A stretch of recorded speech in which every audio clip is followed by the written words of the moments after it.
He was keen, but the investors The Weekend Break for Bond Street Dental Malo Clinic. Missing teeth and hate-wearing dentures? Consider dental implants. Visit bondst.com.au. Jim Schembri is here, with movies, of course. He has brought a couple of mates with him, Cameron and Colin Cairnes, co-directors of brand new horror film Scare Campaign. Gentlemen, good afternoon to you both. Good afternoon. Hi guys. Good to have you with us. Nice to meet you. Tell us about the movie. Well, it's called Scare Campaign, and it's being rolled out over the next couple of months at a few event screenings. I think we've got one coming up here in Melbourne in a couple of weeks at the Lido Cinema. Great. 17th of March in Hawthorn. Yep. And it's a fun, scary horror film about When you say fun, when you say fun, are we talking black comedy here, or just outrageous fun, blood splattered everywhere, I'm laughing my head off until it actually comes off? What sort of fun? All of the above. Yeah. I mean, our first film was certainly more a horror comedy. Yeah. This one less so. It's more of a pure sort of horror thriller. Yeah. But not without its moments of comic levity. It's a very fine line, though, isn't it, when you're watching a scary movie? I mean, everyone loves the thrill of being terrified, but there needs to be... The release. Yes, yeah. So how do you judge? Where's the skill in judging where to put that? Boy, good question. You guys ask the tough questions, don't But you? is there an actual psychological formula? You know how Disney movies are 83 minutes because that's all kids can cope with. Has anyone actually worked out how much tension people can take? Oh, I think you've just got to keep pushing it and seeing how far you can take it. And it's something you do in the writing, in the shooting, but also in the edit. It's in the edit that you kind of work out exactly how long things need to be and where that release has to come in. And it has to be one, because, I mean, if you look back to Shakespeare's Macbeth, after King Duncan had been knifed in horrible circumstances, right on top of that you had the porter scene, the drunk porter, at the gate, which was really funny. Everyone has, and then it went straight back into the horror again of what had taken place. Do you deliberately craft that, or does it just kind of think, well, we need a bit of relief here, guys? This has been a bit full on for too long. Yeah, I think I think you're doing that in the scripting phase as well. You know, you'll just feel it as you're writing it. You know, you've probably got to a point where, you need to The audience the release valve to be switched. Why is it that we can't resist being scared? Why do we go out to get scared deliberately? What's your vibe? Just one of those primal emotions, I think. You know, But the thrill of it doesn't need to be explained. It makes you feel alive. Why is there a roller coaster? It does. Your heart beats faster, your palms get sweaty, you grab onto the shirt sleeve of the person next to you. I mean, it's just a visceral I've been looking experience. for that rush ever since I saw, I think, Friday the 13th. Okay. The first time when I was probably about 8 years old. I shouldn't have been watching it. You shouldn't have been watching it. But I've been chasing that thrill ever since. Yeah. And you know, it's hard to find now because I feel like I'm a little immune. Or Now, desensitised. I love the location you've chosen for the shooting of the movie, the Beechworth Insane Asylum. Yes. So how did you get access? Was that difficult? We're both pretty crazy, so they admitted it straight away. Welcome here, boys. We were looking for a location that would lend itself to a great horror premise, and we became aware that there were a bunch of these that had been shut down in the 90s. There's Arradale out at Ararat, Kew, of course, Sunbury, and the one at Beechworth, which is called Mayday. I think it was Mayday Hills Lunatic Asylum. Lunatic Asylum was what they used. That was yes. Mind you, they used to classify people as lunatic for all sorts of things. I think women had a bit of PMT and they were bunged into the lunatic asylum. Right. Yeah. I mean, it was, there was the Department of Lunacy was what it was, probably till the 40s or 50s or something like that. Yeah. So we got friendly with the people that had bought. I think La Trobe University had it for 10 years, and then a local businessman in Wangaratta Beechworth bought it for a song, really, about 3 or 4 years ago. So we approached him, and he was more than amenable to us coming up and, bringing a crew of 30, 40 people up and spending our money in Beechworth. For and a the period. atmosphere there when you were filming? I mean, Amazing. You feel the presence of what's happened there before? Yeah, absolutely. Certainly, some members of our crew did, who were some of the more sensitive ones. Go on, tell us. There's a ghost story, isn't there? Well, they claim to have seen some apparitions. I didn't see anything. There was a weird elevator that seemed to have a life of its own in our accommodation. Was it the old doors that the old funny old barred doors. It wasn't one of those. It was a newer one, but we were accommodated in the old nurses' quarters, so Yeah. they turned that into a kind of a boutique hotel. But Yeah. we were living on the grounds of the old asylum. Dear. But certain sort of departments within a film, art department, hair and makeup, are particularly sensitive, it seems, to these anomalies. Yeah. So yeah, they certainly saw and heard lots of things, but. And Funny can enough, you- for horror film lovers, we didn't. That is weird, isn't it? But do you feel like when there is genuinely an atmosphere there, are you able to somehow capture that on film? Yeah. Or it affects you when you're Oh, making definitely. the film? I think the performers, I think they really fed off that, and particularly our lead villain really relished the opportunity to be in that environment and really use it in his He performance. had an unhealthy interest in that place because in the story itself, our lead villain is a character that's perhaps spent time there as a child or a young man in this institution. So he's come back years later to be pranked. But yeah, so the actor Josh Kwong-Tat, who plays the character of Rowan, would spend quite a bit of time after hours as well. He got to know one of our security people was actually an ex-psych nurse at the institution, and he gave him sort of late night guided tours of all the nooks and crannies. So really fed into his character. Yeah. That's fantastic. You should have filmed that too. Maybe he did. There's probably evidence of it, I'm sure. You're hearing the missed opportunity here. There was a reality show in the there film, was the and making of a reality movie about a reality show. Exactly, yeah. Great to have you with us, guys. Can you stay over a little while longer? We're going to take some calls. We've got Cameron and Colin Cairnes, who are co-directors of Scare Campaign. And we've actually got a little bit of a surprise for you after the break. Oh, looking forward to Indeed. that. We're going to take your calls on what has made you really, really jump. Scary films that have made you really, really jump. 96900 693 1313 TG. The Weekend Break with Grubby and Dee Dee. Jim Schembri is here. Jim Schembri is here. Yes, indeed, I am here. But you guys had such a good time talking to Colin and Cameron that Turn that on. it is on. It's on. Is it on? It is on. You just Am I echoing? Am I? You sound a bit different to me. Sorry. Sounds like Jim Schembri. Possibly mine.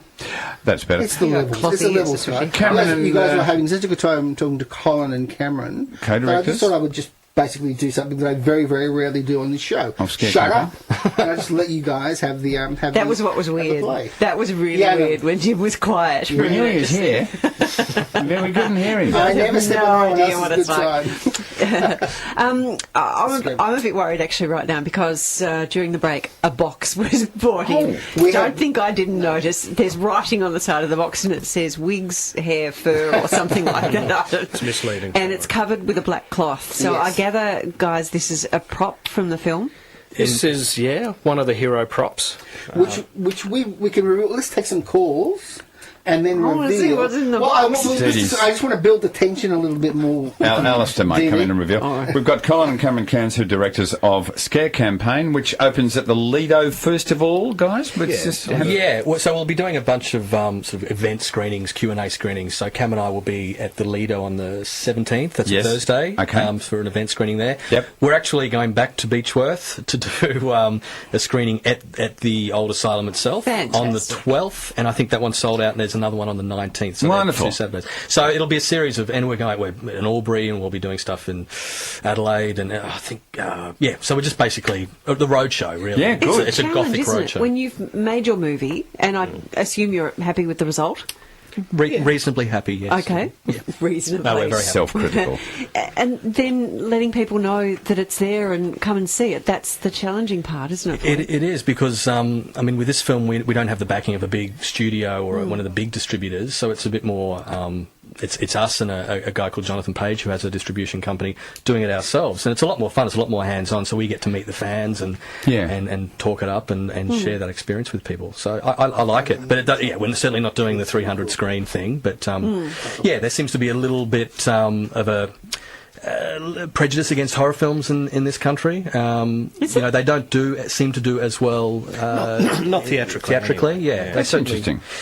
Yeah, and I think it's a sort of a self-fulfilling prophecy. I think there are heaps of fans out there who are discovering in this studio right now. Yeah. I never said I like scary movies. But Well, I do, but You don't like...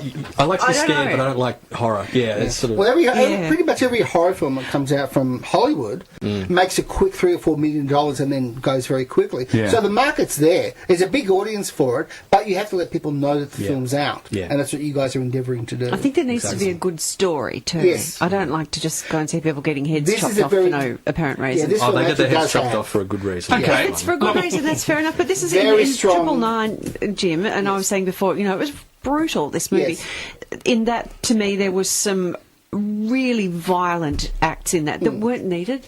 Yeah. We got the idea. Yeah, We yeah. knew they were tough guys. We knew Yeah. they were doing bad stuff to Well, people. I've got to say that Don't with- play someone's Like leg. I said, the With Scare campaign, there is a very strong story. There are touches of satire in it because it deals with the television and internet worlds. Yeah. And I think that when people see it, I'm not going to give anything away, they will enjoy it very, very much. But something that I would like to show you guys Oh, here it is comes. this wonderful prop from the film. Now, I'm going to ask Okay. Cameron's gonna do the honours. don't, I want you to stand up because I want you to actually, once Reveal you it in its full unclose glory. it, I need you to pick it up because you can't, because it's still half in the box. It's a prop so I'm from the going to need you film. to actually It's pick too it small up. to be a body. I figured.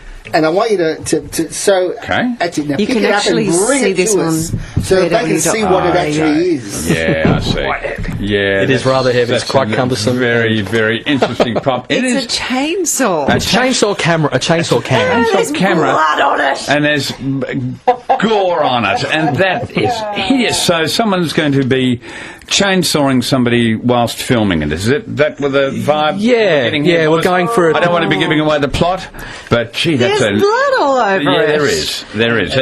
That's and hair. And hair. Yeah. Yes, there is, Dee Dee. Yes, horrible. That's an awful prop. Oh no. That's I'm getting the idea. Okay, yeah, I'm getting a bit scared looking at that. I'm going to be seeing through the as- lens of that camera as to what happens to the unfortunate person on the end of the So chainsaw. did you pop down to Bunnings and say, can you just can someone solder this Can for you me? weld something up for me? If you know which Wow. aisle to go to, you can actually find that. You can find a camera attached to a No, chainsaw. it's, that camera actually belongs to us. We've had that for 20 years, and it's kind of past its use-by date. Yeah. So we got our production designer, a very talented man called Justin Dix, to combine that with a chainsaw and throw a bit of That's gristle and hair gross. on it. You sick puppies, both of you. Yeah, they can't help themselves. What's the scariest movie you've seen, Dee Dee? Most scared? Whenever I think of being scared in a movie, it's probably not the scariest movie ever made, but Westworld with Yul Brynner. Yeah. Yep. And he was a robot, and he was after the guy. And I think it was because it wasn't a fair fight, because Yul Brynner could see, I think, through heat, Well, he was a vision or something. Well, he was a robot. And he- Yes. and So he- it's an I unfair know. fight, yes. And So he was relentless, unstoppable. wasn't he? Exactly. There was no Exactly. there was no way to stop him, and so it was immortal against this other being. Yeah, it was kind of a monster movie, wasn't it? Yul Brynner was the monster, but Yeah. it was just a cat and And a mouse. huge influence on and the how Terminator. scary is Yul Brynner? Oh, We can be. Yeah. Look, I still go back to Psycho as my favourite. Well, when I say favourite, there were some terrifying scenes in that. Even when she awoke after her sleep in the car, and there's this huge cop's face in the window looking at her, looking like some sort of an alien with these, these big Ray-Ban glasses yeah, on, yeah. and just everything in it, and the flinches and the scene in the bedroom when she looked in the mirror and thought no, but then the guy coming up the stairs and the dog and the violins and everything else. That was a terrifying film. And right at the end of the movie, when I wouldn't hurt a fly and sitting there talking in Mother's voice and turns into a skull briefly, or did I really see that? I still get the hair on the back of my neck. Yeah. That's a terrifying movie, which has influenced pretty much everybody, hasn't it? Everyone. And I mean, we've ripped it off in this film as well. You have to. Quite openly. And Of course. You have not ripped it off. You have paid homage. We to paid it. homage. Exactly. that's a That's different thing. correct. Colin, what's the scariest? Give me an actual scene, scariest boy. scene you've seen in a movie. Boy. I mean, And Cameron, this- brace yourself. You're Cam, next. do you have something ready? Because I think it's the Texas Chainsaw Massacre, Yeah. the first attack when Leatherface comes through sliding metal door. Hits the head. With the mallet. Yep. Yes. And then the legs twitching, and Oh, then yeah. drags the body, and Yes. then slams the door again. And you thought, That's what's going on? Didn't Yeah. you? I agree with that. I think brutal that's a- and still awful. effective to this day, Yeah. And not that graphic either. No. Not blood and gore. Doesn't kind of actually graphic, need to be, does it? It's the suggestion of what is the horror Yeah. going on behind that door. That's right. Yeah, Well, everyone thinks that is Good an choice, incredibly Cam. violent film, and it is all suggested. Every bit of violence in there is off camera or done with an edit. you know, Yeah. but people remember that it's one of the most gruesome films of all time. Yeah, I'm remembering it wrong. Those scenes are those kills happen, but they're just very well What about yours, Cole? Boy, I guess you'd have. I'd go back to my youth, to when we started watching horror films at the age of 6 or 7. But I don't know. The Innocents, you've seen The Innocents? 1960? 1960. I thought that was brilliant because it was a movie about ghosts, but the ghosts were clearly just actors standing in the distance. But there's a scene where there's a Deborah Kerr that stars in that, where she's looking across the lake and the ghost appears deep background, and she kind of knows who it's supposed to be, but it's just a haunting image. And the little boy Miles, was it Miles? Yeah. Scary. Jim? Cujo still scares the absolute bejesus out of me. Fair dinkum. Absolutely. The In terms of just straight out terror. Yeah. The Saint Bernard that just goes rabid, just goes nuts, and the mother is there trapped with her kid in a car that won't start. That's right. And they're completely alone, and there's no way they can get to anywhere. They've got nothing to defend them. It's an incredibly scary film. I still shake every time I think of that movie. In terms of just style, I don't think you can go past Dead of Night, the 1945 anthology film. For me, an incredible film. But Cujo's still just 96900 693. We'd love your nomination for Scariest Horror Movies. Mark, good afternoon. Yeah, g'day guys. Without a doubt is Stephen King's It, with Pennywise the Clown. Pennywise the Dancing Clown, if you don't mind, That's Mark. right. But, played by Stephen Curry. A terrifying role, and they're going to make that into an actual movie now, because that was originally made for television, was it not, Jim? It was a miniseries, that's right, that's correct. And they're remaking it now as a film, because that clown has become so popular. Popular? Thought of another one. Yeah. Trilogy of Terror, Karen Black with the little voodoo thing and the suitcase, and she couldn't stop it. A little unpresupposing TV movie, mid-70s, no budget, just go ahead and make it. That last portion has become so famous. It's Pennywise the Dancing Clown, and we're going to see him in a film soon, which would be lovely. Take a double pass to Hail Caesar. It's in cinemas now, starring George Clooney and Ralph Fiennes and Fiennes. Ray Fiennes. You know who he is. He changes every 5 seconds. Scarlett Johansson, I know who she is. And after the break, more of your nominations. Film questions, movie reviews, 96900 693, or if you're out of town, 13 13 32. I can't put my head in my mouth, so I absolutely That is going to cut together so well, because I got them from that angle, bringing them out. You guys know your horror. Mate, it's awful. It's awful. And so in the film, obviously, we see someone on the end of that. It's suggested, you know. Yes, inspired by the subtle lads. We did the pink leg, didn't we? For a close-up. Into the light. Yeah, did I get the taking it into the light. Oh, so it's pretty heavy, you're right. Yeah, you're right. Closer to our mark. She's a strong girl with a chainsaw and a camera in her hand. Don't know about that. Look at it! Look at it! What do you use for blood? Just paint. And remember when Special recipe, I think. in Psycho, the first scene, It's got a smiley when face on Norman it. showed a bit of menace, so Who he put leaned that forward. there? Cheeky production thing. And it A lot of the, smells And then he sits back down. There's variations. And he went to the whole thing. There are some simple guy, you know, you get a dag, And each one of them has all been sort of customised. and the last They're written sort of. It does. It powers up, and yeah, I mean, obviously you have to take the teeth off. and then he sat down. That, Actual hair And blood. It's one of the Gross. It's one of the best two-handed scenes that you can Yeah. You know, the chicks are no fearing crying, birds everywhere. And if you do nothing free like a bird, she wants to get away from you. The weekend break for Bond Street Dental Malo Clinic. Join Dr. Larry Bench and register now for March all-on-4 dental implant information evenings. Our special guest in the studio, along with Jim Schembri, talking movies, Colin and Cameron Cairnes, directors of Scare Campaign, and nice movie props too, guys. Thank you. It is a terrifying movie. The footage that Jim just got some close-ups of that revolting chainsaw with a movie, chainsaw camp, which I assume will go up on www.com.au. It's going to edit together so nicely. Scariest movies. Let's get into your calls on scary movies. Trevor, good afternoon. Hi, Trev. Good afternoon, everybody. The film that's particularly scary to me, that's even more so than Jaws, is the film Open Water. Yes. Because you're so plausible, it could happen to you. It actually thinks there's some truth in it. It was actually based on a real shark attack, and the filmmakers prided themselves, the cast as well, prided themselves on the fact that it was the most realistic portrayal of a shark attack, that they don't just come out and just try to eat you in one gulp. They actually will circle you, they will prod you, they will kind of like almost take sniffs of you. Have a nibble? Yeah, exactly. So that's why the film is like an hour and a half long, and most of it is just them in the water waiting to be attacked. Oh, yeah. Trevor, for you, we've got a double pass to Hail Caesar with all those wonderful stars, including that new actor we've never heard of, Ralph Fiennes. Listen, I could care less about him. I only like Scarlett Johansson and George Clooney. You didn't even mention Channing Tatum. No, no. Elaine, hello. Hi.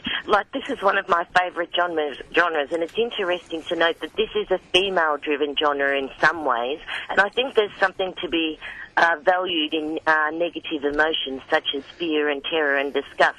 However, my favourite horror film would be Funny Games, where Michael Haneke is having a conversation with the audience about their culpability of watching these horrific acts on screen.